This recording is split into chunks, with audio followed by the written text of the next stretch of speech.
আমি 123 শতক জমি ধান লাগাচ্ছি। এই জমিগুলো সকালবেলা সেচের পানি দেওয়ার জন্য মেশিন নিয়ে আসি মেশিন সার দিয়ে দেখি গেলে জমির যে ধানকে এই অবস্থায় আছে, ভাঙি চুরি আছে সব কিছু।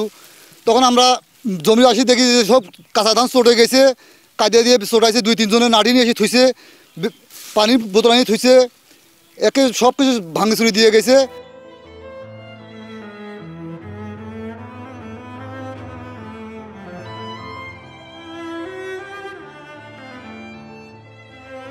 এই 123 শতক জমি যে ধানটা হয়েছে তাকে ধানগুলো সব শেষ করে দিয়ে গেছে। কাঁচা ধান একেবারে কাঠগুলি দেখছেন কী অবস্থা করছে, ধানগুলো দেখছেন কী করছে। আরও অনেক আছে, জরানির মতো কিছু নাই, সব মনে হয় গরু দিয়ে মারা মারছে, এইরকম করে থুয়ে গেছি।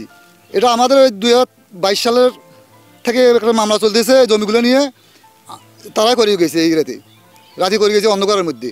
আনুমানিক 10টা-11টার দিকে আর কি এই কাজগুলো করে গেছি। এখন পর্যন্ত থানায় কোনো অভিযোগ করে এখন আমরা থানায় যাচ্ছি অভিযোগ করার জন্য। আর এটা আমরা সবার কাছে দৃষ্টান্তমূলক শাস্তি হোক তাদের, আমরা সবাইকে জানাচ্ছি।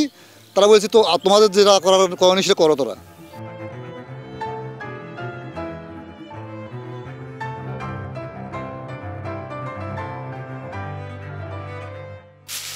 এই যে জমির যে ধানটা হয়েছে শতকে 1 মণ করে ধান হইতো, এতে 123 শতক জমি প্রায় 120 মণ 23 মণ ধানে হইতো।